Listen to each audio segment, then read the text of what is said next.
Good morning students. M 303 heat transfer subject के अंदर आज हम जो कन्वेक्शन पढ़ रहे हैं उसके अंदर हम ऊष्मा विनिमयत्रों का एंटी विधि से विश्लेषण के बारे में क्या करेंगे, डिस्कस करेंगे। जो हीट एक्सचेंजर है उसका हम एंटी विधि से क्या करेंगे, विश्लेषण करेंगे, क्या क्या उसकी इफेक्टिवनेस वगैरह है। इसको एंटी मेथड्स भी बोलते हैं। NTU means number of transfer unit. Number of transfer unit is a measure of size of the heat exchanger.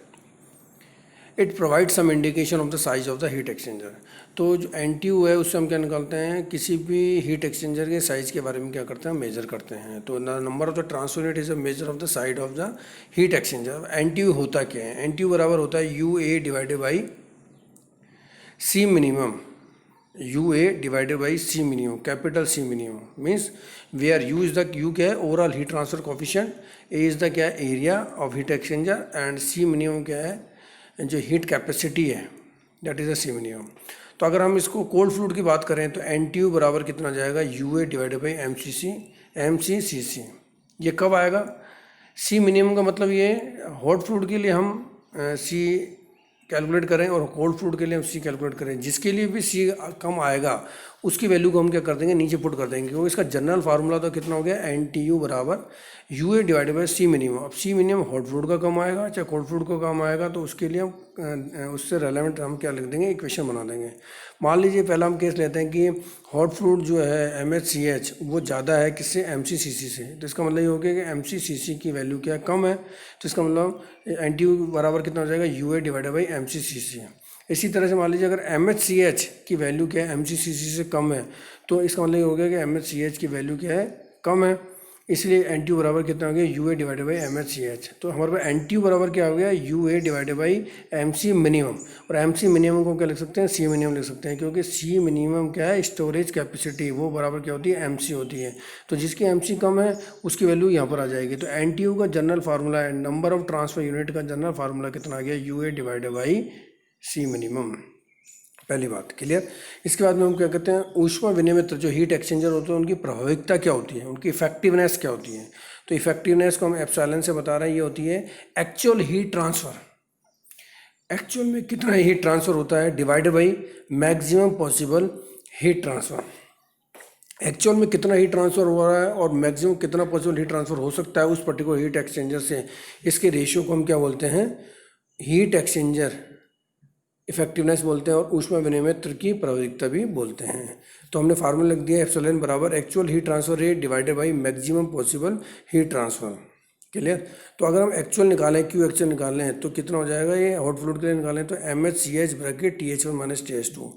जो हॉट फ्लूइड का टेम्परेचर है वो टी एच वन से टी एच टू तक वेरी कर रहा है, इसलिए उसमें कितना हीट, उसमें कितना हीट एक्सचेंज हुआ उसके through, M H C H bracket T H one minus T H two. इसी तरह से जो कोल्ड फ्लूइड है उसका टेम्परेचर टी सी वन से टी सी टू तक इंक्रीज हो रहा है, तो उसके लिए क्यू एक्चुअल बराबर कितना हो जाएगा, M C C C bracket T C two minus T C one. क्योंकि टी सी टू की वैल्यू क्या है, टी सी वन से ज़्यादा है, इसलिए टेम्परेचर डिफरेंस तो कितना हो गया उसके लिए, T C two minus T C one, और एम सी सी से मल्टीप्लाई कर दिया तो उसके लिए क्यू एक्चुअल आ गया। तो ये तो हमने एक्चुअल क्यू की वैल्यू निकाली फॉर द कोल्ड फ्लूइड और हॉट फ्लूइड। इसके बाद हम निकालते हैं मैक्सिमम पॉसिबल हीट ट्रांसफर। तो हम अगर किसी भी हीट एक्सचेंजर के अंदर मैक्सिमम पॉसिबल हीट ट्रांसफर निकालें, तो अगर हम पैरेलल फ्लो की बात करें तो देखिए पैरेलल फ्लो में तो टेम्परेचर जो हॉट फ्लूइड का कहाँ से कहाँ वेरी करता है, टी एच वन से टी एच टू तक वेरी करता है, और कोल्ड फ्लूइड का टेम्परेचर टी सी वन से टी सी टू तक अकॉर्डिंग टू डायग्राम वेरी कर रहा है। तो अगर इस ग्राफ में देखें तो मैक्सिमम कितना टेम्परेचर है, टी एच वन है, और मिनिमम टेम्परेचर कितना है, टी सी वन है। तो डिफरेंस कितना हो जाएगा, मैक्सिमम इसका डिफरेंस कितना हो जाएगा, T H one minus T C one. तो जो मैक्सिमम पॉसिबल हीट ट्रांसफर होगा उसके अंदर ये टेम्परेचर डिफरेंस हमको यूज़ करना पड़ेगा, T H one minus T C one. और इसके साथ में ये मैक्सिमम टेम्परेचर डिफरेंस आ गया तो सी क्या हो जाएगा, मिनिमम हो जाएगा। तो maximum possible heat transfer Q maximum बराबर आ गया C minimum bracket T H one minus T C one. तो T H one minus T C one क्या हो गया, मैक्सिमम अवेलेबल टेम्परेचर डिफरेंस हो गया किसी भी हीट एक्सचेंजर के अंदर। जो मैक्सिमम पॉसिबल जो अवेलेबल जो है ये टेम्परेचर डिफरेंस है वो कितना हो गया, T H one minus T C one. इसी तरह काउंटर फ्लो के लिए देखिए टेम्परेचर वेरी कर रहा है टी एच वन से टी एच टू तक और टी सी वन से टी सी टू तक।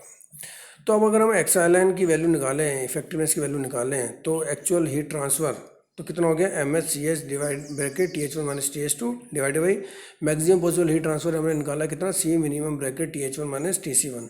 ये तो हो गया हॉट फ्लूइड के केस में। अगर इसी तरह इसको हम क्या लिख सकते हैं, एम एच सी एच को क्या लिख सकते हैं, कैपिटल सी एच और T H one minus T H two divided by C minimum T H one minus T C one. ये तो हो गया हॉट फ्लूइड के लिए। इसी तरह कोल्ड फ्लूइड के लिए लिखें तो एक्चुअली ट्रांसफर कोल्ड फ्लूइड के लिए कितना हो जाएगा, M C C C bracket T C two minus T C one divided by C minimum bracket T H one minus T C one. M C C C को हम क्या लिख सकते हैं, capital C C bracket T C two minus T C one divided by C minimum और T H one minus T C one. तो ये हमारे पास में क्या हो गया, एप्सिलॉन की वैल्यू आ गई। ये हमारे पास एप्सिलॉन की वैल्यू आ गई हॉट फ्लूइड और कोल्ड फ्लूइड के लिए। तो जो एप्सिलॉन अगर फर्स्ट समीकरण से देखें अगर हम, तो हमारे पास में एप्सिलॉन की वैल्यू कितनी बन जाएगी, T H one minus T H two divided by T H one minus T C one. कब हो जाएगी ये, जब C H is less than, capital C H is less than C C है। हॉट फ्लूइड के लिए जो heat capacity है वो कम है कोल्ड फ्लूइड की हीट कैपेसिटी से, तो जो सी मिनिमम की वैल्यू हो जाएगी वो कितनी, सी एच हो जाएगी। तो सी मिनिमम की वैल्यू जो हम सी एच रखेंगे तो सी एच से सी एच कैंसिल हो जाएगा और इफेक्टिवनेस जो हॉट फ्लूइड के लिए वो कितनी आ जाएगी, T H one minus T H two divided by T H one minus T C one. इसी तरह अगर हम कोल्ड फ्लूइड की बात करें तो कोल्ड फ्लूइड की अगर मान लीजिए कि हीट कैपेसिटी कम है हॉट फ्लूइड की हीट कैपेसिटी से, तो सी मिनिमम की वैल्यू कितनी हो जाएगी इस इक्वेशन के अंदर, सी सी हो जाएगी। तो सी सी से सी सी कैंसिल हो जाएगा तो इफेक्टिवनेस की वैल्यू आ जाएगी T C two minus T C one divided by T H one minus T C one, T C two minus T C one divided by T H one minus T C one. तो effectiveness की value हमने hot fluid के लिए भी निकाल ली, जबकि hot fluid की हीट कैपेसिटी कम थी कोल्ड फ्लूइड से। इसी तरह से हमने हीट कैपेसिटी की वैल्यू निकाल ली, जबकि कोल्ड फ्लूइड की जो हीट कैपेसिटी कम थी हॉट फ्लूइड से। अब हम निकालते हैं effectiveness of parallel flow heat exchanger. तो ये तो हमने इफेक्टिवनेस हमने जनरल फार्मूला लिख दिया। अब हम क्या निकालते हैं, पैरेलल फ्लो के लिए कितना इफेक्टिवनेस आएगा और काउंटर फ्लो के लिए कितना इफेक्टिवनेस आएगा। तो सबसे पहले हम निकालते हैं effectiveness of the effectiveness for the parallel flow heat exchanger. Heat exchange through an area D A of the exchanger is, heat exchange through area D A of the exchanger. अगर हम मान लीजिए हीट एक्सचेंजर का कोई elementary area D A ले लेते हैं तो उसके थ्रू हीट एक्सचेंज होगी कितनी हो जाएगी, डी क्यू बराबर U D A T H minus T C. ये हमने पहले भी लिख रखा है कि डी क्यू बराबर कितना होता है, U D A T H minus T C. तो डी ए एलिमेंट्री एरिया से कितना हीट एक्सचेंज हो रहा है, तो वो कितना आ गया, डी क्यू बराबर U D A T H minus T C. Clear. तो यहाँ से हम लिख सकते हैं हॉट फ्लूइड के केस में कितने हो जाएगा, M H C H minus D T H, ये बराबर कितना हो जाएगा, minus C H D T H, capital C H D T H. और इसी तरह से कोल्ड फ्लूइड के लिए क्या हो जाएगा, उस पर्टिकुलर एलिमेंट्री लेंथ के लिए M C C C D T सी, जैसे हमने पहले निकाला है, और एम सी सी सी को क्या लिख सकते हैं हम, सी सी डी टी सी। तो हमने डी क्यू की वैल्यू निकाल ली उस पर्टिकुलर एलिमेंट्री लेंथ के लिए हॉट फ्लूइड के रेफरेंस में, minus C H D T H, और कोल्ड फ्लूइड के लिए निकाली हमने सी सी डी टी सी। तो यहाँ से डी टी एच की वैल्यू कितनी आ गई, माइनस का D Q divided by C H, और डी टी सी की वैल्यू कितनी आ गई, D Q divided by C C. तो यहाँ से हमने क्या निकाला, इन दोनों का डिफरेंस कर दिया, तो डी ब्रैकेट कितना आ गया, T H minus T C equal to कितना हो गया, माइनस का D Q bracket one upon C H plus one by C C. तो अब हमने क्या किया, डी क्यू वैल्यू यहाँ हमने पुट कर दी, डी क्यू वैल्यू कितनी थी, U D A T H minus T C यहाँ पुट कर दिया। तो क्या हो जाएगा, हमारे इक्वेशन हो जाएगी कितनी, D T H minus T C divided by T H minus T C equal to minus का यू डी ए और one upon C H plus one upon C C. अब हम इस इक्वेशन का क्या कर देते हैं, इंटीग्रेशन कर देते हैं। इंटीग्रेशन कर देंगे तो हमारे पास में हमने क्या कर दिया, इसका इंटीग्रेशन कर दिया। तो इंटीग्रेशन करने का तो इक्वेशन आ गई, इसको और अगर हम सॉल्व कर लेंगे तो integration D T H minus T C divided by T H minus T C का इंटीग्रेशन कितना हो जाएगा, log T H minus T C divided by T H minus one T C one. हम parallel flow के लिए लिखेंगे तो इसके लिए जो इंटीग्रेशन होगा उसकी लिमिट कितनी हो जाएगी, इंटीग्रेशन की जो लिमिट होगी T H one minus T C one से लेकर के T H two minus T C two तक होगी पैरेलल फ्लो के लिए। तो इसीलिए इस इक्वेशन के अंदर जब हमने इसका इंटीग्रेशन किया तो इंटीग्रेशन होने के बाद तो आएगा log T H minus T C, but इसकी लिमिट लगा दी हमने कितने, पैरेलल फ्लो के लिए। पैरेलल फ्लो के लिए लिमिट लगाने से हमारे पास में क्या आ जाएगी, ये इक्वेशन आ जाएगी, और बराबर माइनस का यू और डी ए का इंटीग्रेशन क्या हो जाएगा, ए हो जाएगा। तो ए और one upon bracket one by C H plus one upon C C, ये तो होगी फर्स्ट इक्वेशन आ गई। तो हम जानते हैं इफेक्टिवनेस बराबर कितना होता है, C H T H one minus T H two divided by C minimum T H one minus T C one, ये इफेक्टिवनेस का फार्मूला है। तो यहाँ से हम क्या निकाल लेंगे, टी एच टू की वैल्यू निकाल लेंगे। यहाँ से हमने टी एच टू की वैल्यू निकाल ली, क्लियर। इसी तरह से ये हमने हॉट फ्लूइड के केस के लिए लिखा है, हमने जैसे पूर्व में हमने निकाली हुई है, ये इफेक्टिवनेस की वैल्यू हॉट फ्लूइड के लिए लगाई हुई है। इसी तरह से हमने ये कोल्ड फ्लूइड के लिए निकाली हुई है। तो हम दोनों इक्वेशन से तो हॉट फ्लूइड के लिए हमने जो इक्वेशन लिखी उससे हमने TS2 की वैल्यू निकाल ली। इसी तरह हमने जो कोल्ड फ्लूइड के लिए इफेक्टिवनेस की वैल्यू निकली है, इससे हमने क्या निकाली, TC2 की वैल्यू निकाली। तो TC2 की वैल्यू कितनी आ गई, TC1 + C minimum divided by CC bracket TH1 - TC1 epsilon. तो यहाँ से हमने क्या निकाली, इक्वेशन नंबर 2 और 3 निकाल ली, और इक्वेशन नंबर 2 TS2 की वैल्यू को बता रहा है और इक्वेशन नंबर 3 TCT की वैल्यू को बता रहा है। इन दोनों वैल्यूज़ को हम क्या कर देंगे, इक्वेशन नंबर 1 के अंदर पुट कर देंगे, इन दोनों वैल्यूज़ को। उससे हम क्या, हम ये भी कर सकते हैं कि इन दोनों का डिफरेंस पहले निकाल लें, TH2 - TC2, तो ये बराबर कितना जाएगा, TH1 - TC1 ब्रैकेट इसमें कॉमन ले लिया 1 - epsilon C minimum bracket 1/CH + 1/CC। तो यहाँ से TS2 - TC2 की जो वैल्यू आई है, इसको हम क्या कर देंगे, इक्वेशन नंबर 1 के अंदर पुट कर देंगे। तो इक्वेशन नंबर 1 के अंदर हमने इसको पुट कर दिया, तो ये आ जाएगा log bracket 1 - epsilon C minimum bracket 1/CH + 1/CC equal to minus का UA 1/CH + 1/CC। तो ये इक्वेशन आ गई जब हमने 4 को 1 में पुट करा। इसको और हम अगर सॉल्व करेंगे तो हमारे पास में 1 - epsilon C minimum bracket 1/CH + 1/CC equal to exponential bracket minus का UA 1/CC + 1/CH, ये आ जाएगा। तो हमने क्या कर दिया, लॉग को राइट साइड में लगे तो ये एक्सपोनेंशियल फॉर्म बन गई, ठीक है। फिर यहाँ से हम एप्सिलॉन की वैल्यू निकालेंगे तो कितनी आ जाएगी, 1 - एक्सपोनेंशियल ब्रैकेट 1 - का UA bracket 1/CH + 1/CC bracket 1 divided by C minimum divided by 1/CH + 1/CC। तो हमारे पास में क्या है कि इफेक्टिवनेस की वैल्यू हमने क्या करेंगे, यहाँ से निकाल ली। अब हम क्या करेंगे, इसको और सॉल्व करेंगे, सिंप्लीफाई करेंगे तो हम लिख सकते हैं 1 - एक्सपोनेंशियल ब्रैकेट 1 - UA, और यहाँ से हमने CH को बाहर निकाल लिया, तो ऊपर से और नीचे CH बाहर निकाल लिया, तो इक्वेशन क्या बन जाएगी, bracket 1/CH divided by CC divided by C minimum, और यहाँ से भी CH को बाहर निकाल लिया CH, तो ब्रैकेट क्या जाएगा 1 + CH डिवाइडेड बाई CC। तो हम क्या मानते हैं कि जो CH है वो हमारा मिनिमम है। मान लीजिए अगर CH की वैल्यू जो है वो लेस देन है CC से, तो CH क्या हो गया, मिनिमम हो गया। तो हम इस इक्वेशन को लिख सकते हैं एप्सिलॉन बराबर 1 - exponential bracket UA divided by C minimum. CH की वैल्यू की जगह हम क्या लिख सकते हैं, C मिनिमम, तो UA divided by C minimum क्या बन जाएगा, NTU, तो माइनस का NTU ब्रैकेट 1 + CH और CC, ये मिलकर के क्या बन जाएगा, C बन जाएगा ratio divided by C minimum divided by C minimum cancel हो जाएगा और 1 + C बन जाएगा। तो हमारे पास में इफेक्टिवनेस की जो फाइनल फार्मूला जो आ जाएगा वो कितना आ जाएगा, -1 - exponential bracket 1 - exponential bracket minus NTU bracket 1 + C bracket 1 बड़ा ब्रैकेट डिवाइडेड बाई 1 + C, जिसमें C तो क्या हो गया हमारे पास में CH डिवाइडेड बाई CC, जो हमारे पास CH डिवाइडेड बाई CC है, इसके रेशियो को हमने कैपिटल C बता दिया, और NTU हमारे पास में क्या हो गया, UA divided by C minimum.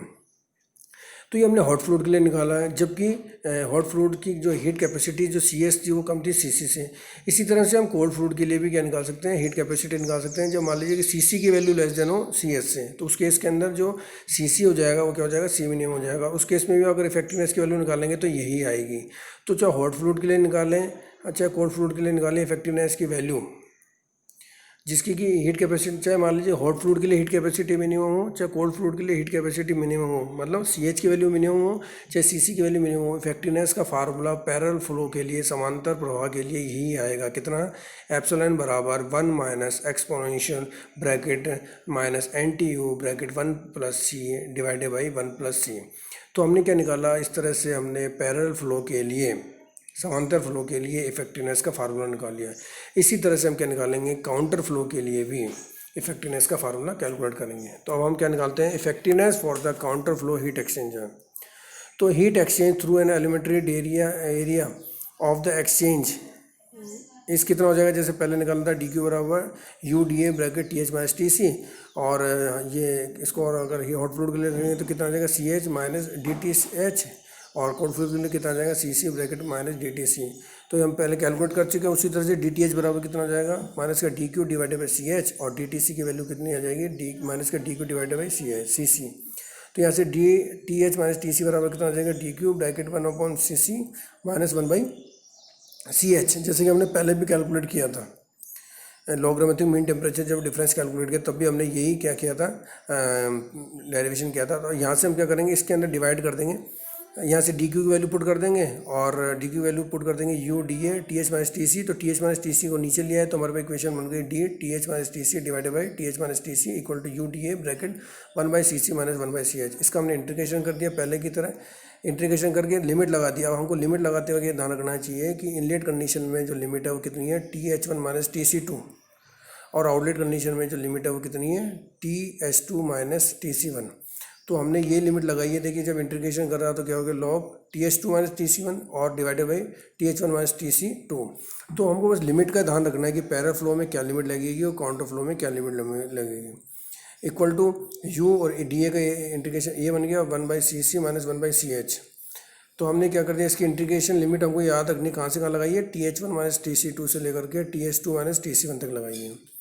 तो ये हमारे पास में आ जाएगा कितना, इसका और सॉल्व कर लेंगे तो log TH1, इसको हमने रिवर्स कर दिया तो log TH1 minus TC2 divided by TH2 minus TC1 equal to minus sign, दोनों तो माइनस साइन ले लिया तो ये रिवर्स हो गया इस तरफ, तो माइनस का UA 1/cc माइनस 1/ch। इसको और सॉल्व करेंगे तो यहाँ से TH1 minus TC2 divided by TH2 minus TC1 की वैल्यू क्या आ जाएगी, एक्सपोनेंशियल के फॉर्म में आ जाएगी, एक्सपोनेंशियल माइनस का UA bracket 1/cc minus 1/ch। तो यहाँ से हम क्या निकालेंगे, ये किसको इक्वेशन नंबर हम 1 दे देते हैं।